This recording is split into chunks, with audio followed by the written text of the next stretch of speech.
आगे चलते हैं, एस्ट्रोनॉमिकल टेलीस्कोप।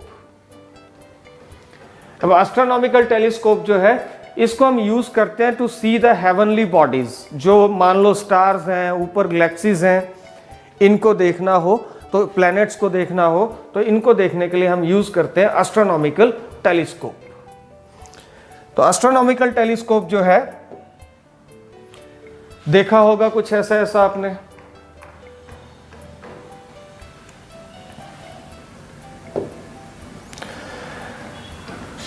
इसमें दो लेंसेज रहते हैं, एक ऑब्जेक्टिव लेंस होता है जिसकी फोकल लेंथ ज्यादा होती है और जिसका अपर्चर भी बड़ा होता है, ठीक है। दूसरा लेंस होता है आई लेंस,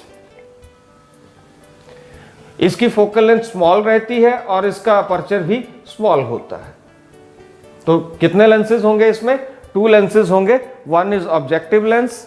तो याद रखिए कंपाउंड माइक्रोस्कोप में भी 2 लेंसेज थे, उसमें भी एक लेंस को ऑब्जेक्टिव लेंस बोलते थे, दूसरे को आई लेंस बोलते थे, पर उसमें डिफरेंस था। कंपाउंड माइक्रोस्कोप में जो आई लेंस था वो बड़ा था और ऑब्जेक्टिव लेंस छोटा था, ठीक है। एस्ट्रोनॉमिकल टेलीस्कोप में ऑब्जेक्टिव लेंस बड़ा होगा और आई लेंस छोटा होगा, ये ध्यान रखिएगा। इसकी मैग्नीफाइंग पावर हमें निकालनी है, तो मैग्नीफाइंग पावर की फिर से वही डेफिनेशन रही है, angle subtended by image at eye to the angle subtended by object at eye. एक को हम बीटा बोलते हैं, दूसरे को हम अल्फा लिखते हैं। तो ये क्या m is equal to beta upon alpha आ गया आपके पास।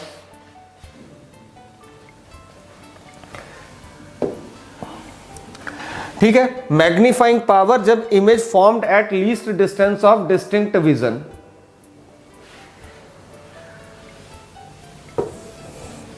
डिस्टिंक्ट विजन आएगा यहां पे, डिस्टिंक्ट।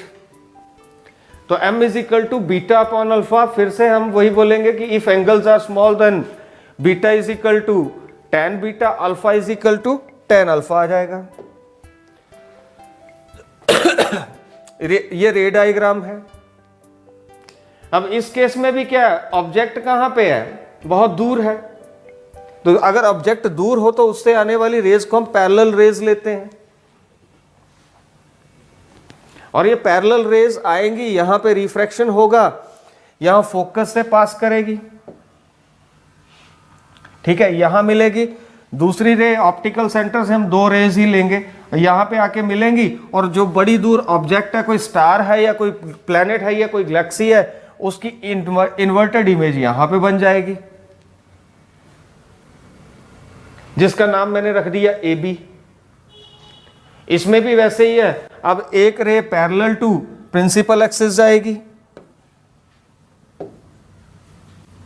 इसका रिफ्रैक्शन होगा, ये यहां इसके फोकस से पास करेगी। दूसरी रे कहां से जाएगी, ऑप्टिकल सेंटर से जाएगी, यहां ये कभी मिल नहीं सकती हैं, तो ये appear to meet at point B dash. तो वो जो हेवनली बॉडी है, कोई स्टार है या कोई प्लेनेट है, उसकी फाइनल इमेज बनेगी A dash B dash, which is larger in size, बड़ी होगी, ठीक है, इन्वर्टेड होगी और वर्चुअल होगी। लेंस से इधर बनती तो रियल होती, लेंस से इधर बन रही है तो कैसी है, ये वर्चुअल है, ठीक है।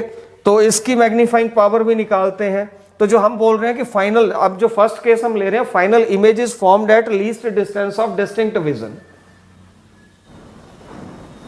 जिसको मैंने माना हुआ कैपिटल D।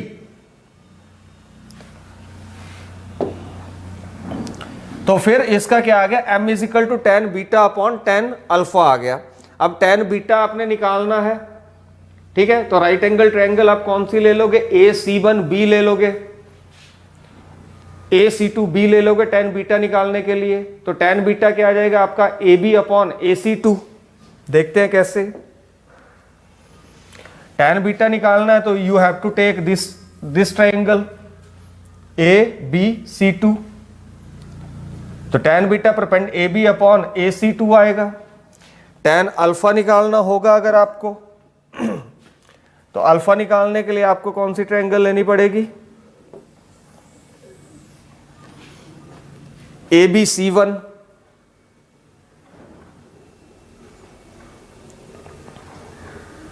ठीक है, तो यहां से क्या आ जाएगा, A C one upon A B upon A C one.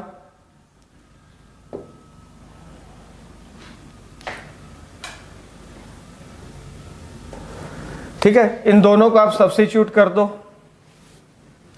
तो यहां ए बी से ए बी कट जाएगा, तो आपके पास क्या आ जाएगा, A C one upon A C two. अब ए सी वन क्या है,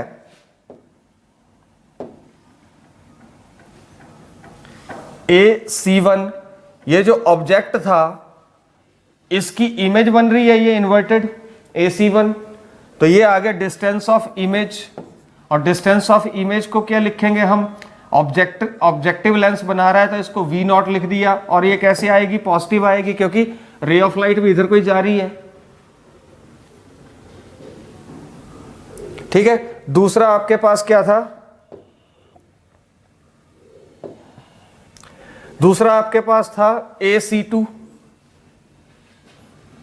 देख लेते हैं ए सी टू क्या है, ये वाला डिस्टेंस ए सी टू,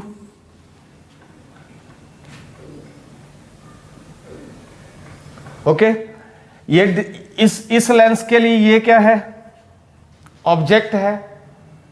ठीक है, तो ये क्या आएगा, यू ई, पर कैसा, रे ऑफ लाइट इधर को जा रही है, डिस्टेंस हमें इधर को लेना पड़ रहा है, इस तरफ को, तो ये कैसा आएगा, माइनस यू ई।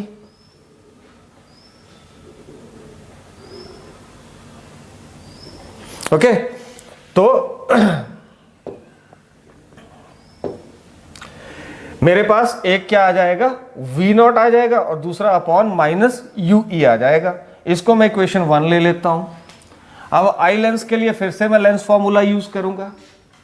अगर आप इस चैप्टर को इकट्ठे करो ना, first expression, simple microscope, compound microscope, terrestrial telescope और एस्ट्रोनॉमिकल टेलीस्कोप, तो आपको एकदम से क्लियर हो जाएगा कि इसमें क्या डिफरेंस है। ध्यान यही रखना कौन सा ऑब्जेक्ट है, कौन सी ट्रायंगल लेनी है, अल्फा कहां बनेगा, बीटा कहां बनेगा।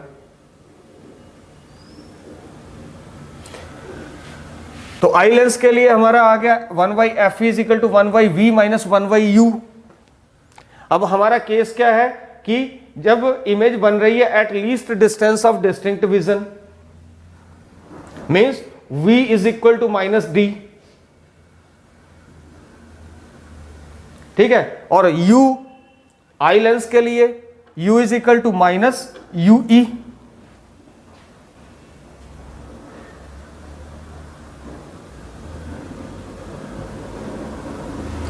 ठीक है, तो आपके पास क्या आ गया, 1/f is equal to minus 1/d minus 1/माइनस u e, minus into minus क्या हो गया, प्लस हो गया। तो 1/u ई पॉजिटिव आ गया, इसको मैंने यहां लिख दिया, पहले लिख दिया। तो 1/f is equal to 1/u E minus 1/d आ गया आपके पास। अब यहां से आप 1/u ई निकाल लो, तो 1/u ई क्या आ जाएगा, 1/f ई प्लस 1/d। दोनों साइड्स को मल्टीप्लाई कर दो आप f ई से,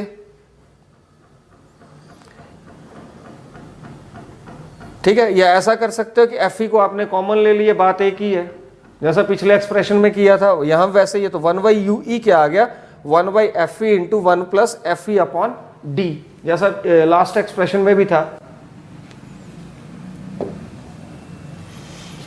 ठीक है, फर्स्ट इक्वेशन में पुट कर दो 1/u ई की वैल्यू, तो m is equal to minus V not upon F E into 1 plus F E upon D. अगर आप फाइन एडजस्टमेंट करते हो तो ऑब्जेक्टिव जो इमेज बना रहा है वो अपने फोकस पे बनाएगा, मतलब distance of image is equal, image formed by the objective lens is equal to its focal length. तो v not is equal to f not आ जाएगा, तो m क्या आ जाएगा हमारे पास, minus f not upon F E into 1 plus F E upon d. तो ये मैग्नीफाइंग पावर होगी एस्ट्रोनॉमिकल टेलीस्कोप की व्हेन